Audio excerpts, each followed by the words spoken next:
Today's Reddit story comes from the subreddit MaliciousCompliance, and it's titled, Things We Obey as Children We Can Laugh At Now. Sometimes as children, we find ourselves in a bathroom crisis.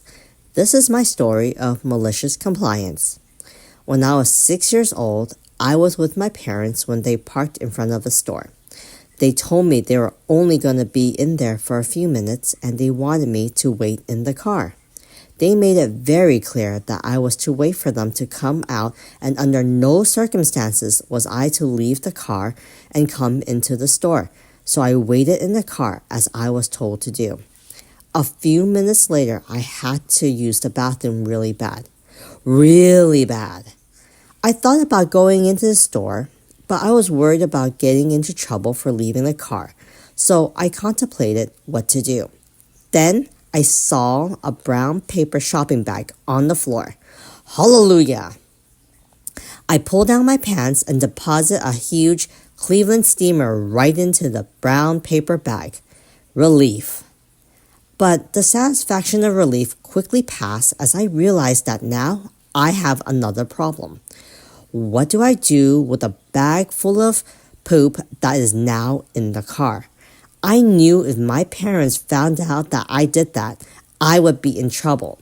So the solution my 6-year-old brain came up with was to slide the bag under the seat to hide it. So that's what I did.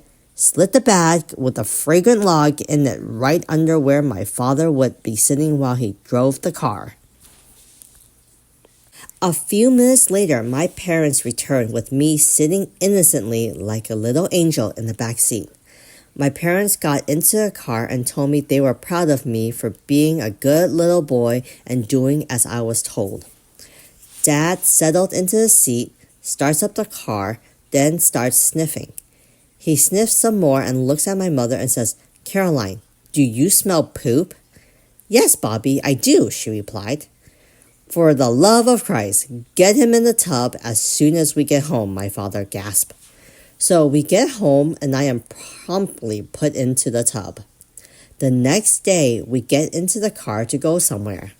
My father just gets settled into his seat, then looks at my mother and says, "Jesus Christ, Caroline, I thought you said you washed him yesterday." "Yes, I did, Bobby." "Well, you didn't do a very good effing job then, because he effing smells like a ripe effing house in a GD heat wave."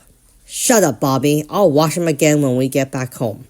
So we went about our business as the smell in the car was intense and unbearable. We had all 4 windows down, but the July heat kept things good and pungent.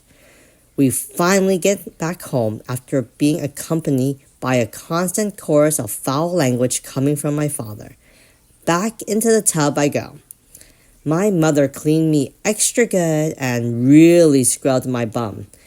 I leave the tub clean as a whistle, not a hint or a mere sniff of poop smell. Problem solved. The next time we get into the car, we were going to pick my grandmother up to take her somewhere. My father settles into his seat, starts the car up. A few seconds later, he slams his fist down onto the dash, looked at my mother and roars, "I still smell poop! I still smell effing poop!" "Bobby, calm down. I effing told you I washed him. And I checked him before we got into the car and he did not smell like poop. I smell poop too, suffering Jesus. But I can effing tell you it is not coming from him." "Then where is it coming from, Caroline?" "I don't effing know, Bobby." We pick my grandmother up. The smell in the car is pure torture. I could tell my grandmother was really suffering as we marinated in the stench, but she did not want to be rude, so she suffered in silence with the rest of us. Finally, my father comes right onto the brake, pulls the car over, breaks the uncontrollable silence and screams, "I can't take it anymore. There's poop somewhere in this GD effing car." I effing know it, and if I have to tear this GD effing car completely apart to find it, that's what I'll GD do. We all get out of the car and he starts sniffing around. He noticed the smell was stronger closer to the floor. When I slid the bag of poop under the seat, I didn't roll up the end of the bag, so one end of the bag was open. My father is sniffing around and feeling around everywhere. He slides his hand under the seat on the passenger side and feels around. Nothing. He slides his hand under the seat on the driver's side and feels around and something. Something soft and squishy. As he was feeling around under the seat, he slid his hand right into the open side of the bag. Then an expression of pure panic comes across his face as he recoils his hand in horror. He leaped out of the car, stood on the side of the road with traffic driving by, looks at his hand right in front of his face, poop all over his fingers. F!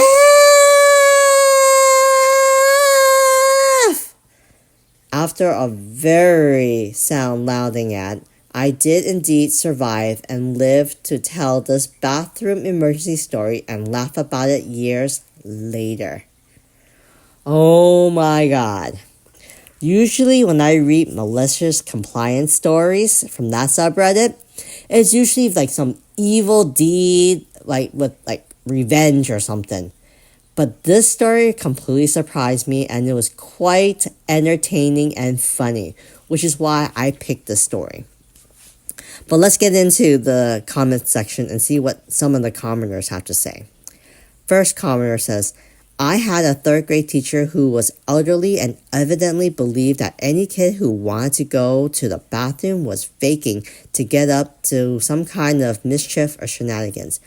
I remember kids squirming in their seats, afraid to ask for permission and trying to hold it until the bell. If you raised your hand and asked to go to the bathroom, you got the third-degree interrogation in front of the rest of the class. One day, I asked to go to the bathroom because I felt sick. Her first question, have you been eating soap? WTF? Who eats soap to get out of class? She continued to interrogate me, and eventually I get the valid bathroom pass. Maybe I was looking a little green?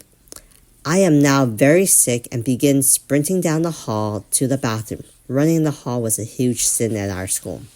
As I passed the fourth grade classroom, I begin project vomiting. My cousin, who was in the class, said it was quite spectacle. I puked a long trail of vomit all the way to the bathroom. The janitor was not happy. Another commenter shared her story. I remember a story from when I was in first grade. It was like May or June in Arizona, so pretty toasty.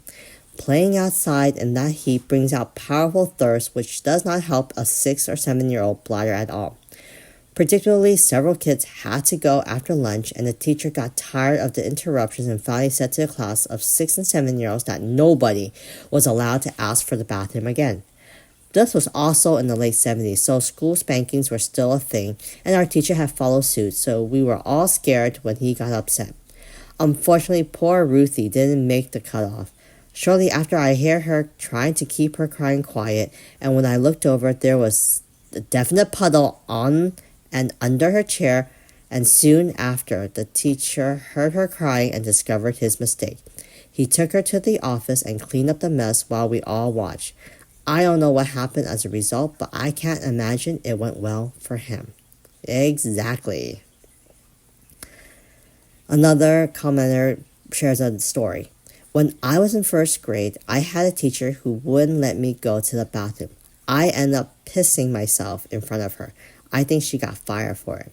Then in 5th grade, I was sitting near the window and my lunch didn't agree with me, so I ended up getting more and more nauseous. I asked her 3 times to go to the nurse, and I got up because I was about to puke, and I figured throwing up in class was worse than whatever punishment I get for running out. But my teacher stood in the way. Where do you think you're going? I opened my mouth to reply and threw up on her brand new white shoes. I barely remember the story, but I had classmates and a teacher friend recount it to me as true. I got to go home. She had to wear vomit-covered shoes for the last 3 hours of the day. The OP responds, I wonder if anyone asked her where she got the cool tie-dye shoes from. I like this OP. He has a sense of humor. So, what do you guys think of this story? Like I said, I find this story really funny. Like I mentioned before, usually malicious compliance stories is usually like a revenge or something bad and evil that the OP would have to comply to. But in this case, it's quite a funny and entertaining story.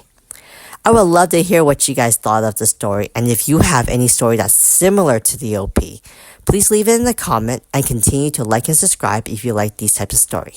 I'll talk to you later.